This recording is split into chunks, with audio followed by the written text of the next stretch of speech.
Baik rekan-rekan sekalian, saya akan menginformasikan perkembangan penyidikan setelah dilakukan gelar perkara.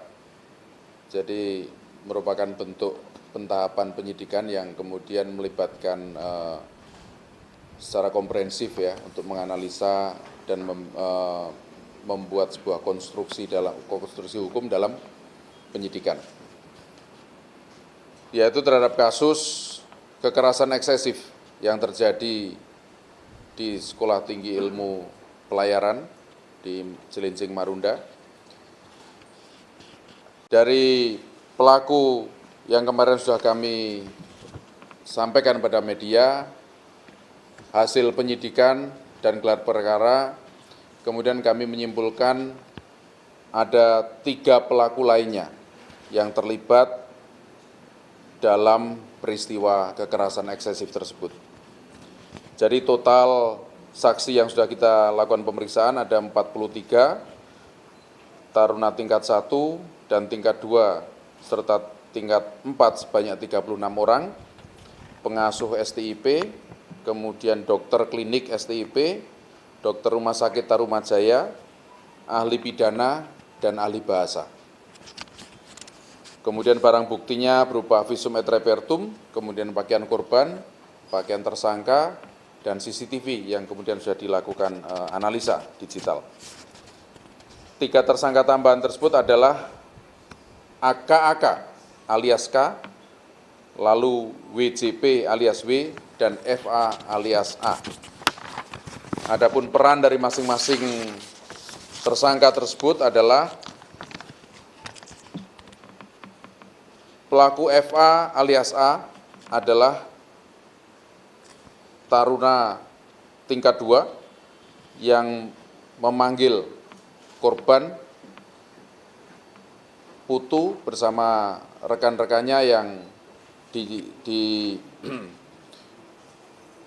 dari lantai 3 untuk turun ke lantai 2. Ya, ini yang diidentifikasi menurut senior persepsi senior tadi salah atau menggunakan pakaian olahraga memasuki ruang kelas dengan mengatakan, "Woi, tingkat 1 yang pakai PDU itu pakaian dinas olahraga, sini." Nah, jadi turun dari lantai 3 ke lantai 2.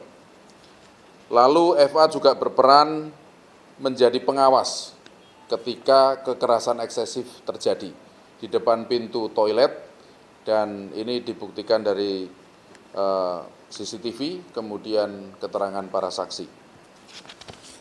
Sehingga terhadap FA dilakukan persangkaan pasal, selain pasal pokok kemarin 351 ayat 3, yaitu pasal 55 junto 56, ya, turut serta. Lalu terhadap tersangka WJP alias W, pada saat proses terjadinya kekerasan eksesif, Saudara W mengatakan, "Jangan malu-maluin, CBDM, kasih paham." Ini bahasa mereka. Maka itu kami menggunakan atau kemudian melakukan pemeriksaan terhadap ahli bahasa, karena memang ada bahasa-bahasa pakemnya mereka yang kemudian mempunyai makna tersendiri. Kemudian ketika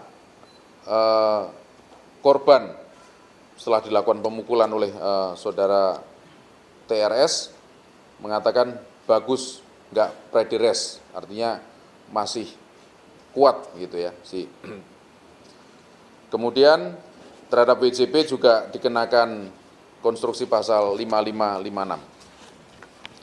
Lalu tersangka tambahan yang ketiga adalah KAK alias K. Peran KAK adalah menunjuk pada korban sebelum dilakukan kekerasan eksesif oleh tersangka TRS dengan mengatakan, "Adikku aja nih, mayoret, terpercaya." Ini juga kalimat-kalimat yang hanya hidup di lingkungan mereka, mempunyai makna tersendiri ya di antara mereka. Terhadap tersangka K juga dipersangkakan pasal 5556. Sehingga 3 tersangka itu menjadi atau mempunyai peran turut serta turut melakukan, ya dalam konteks ini orang yang melakukan, yang menyuruh melakukan atau turut melakukan perbuatan itu. Barang siapa dengan sengaja memberikan kesempatan, daya upaya atau keterangan untuk melakukan kejahatan. Jadi memperlancar prosesnya peristiwa kekerasan eksesif.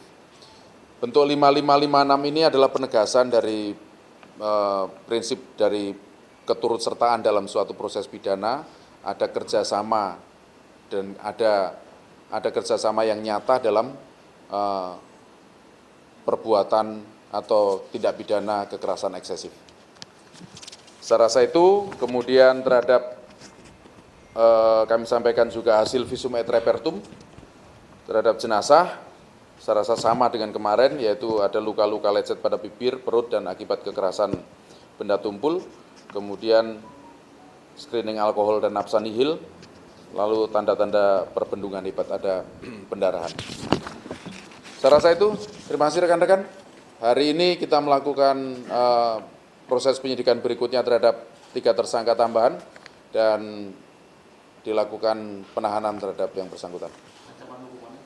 Ancaman hukumannya sama dengan yang konstruksi pasal kemarin ya, hanya mungkin dari pembelaan atau ada pemberatan atau pengurangan tambahan karena 55 ya nanti. Jadi masih 15 tahun. Ya 15 tahun penjara. Nah ini ada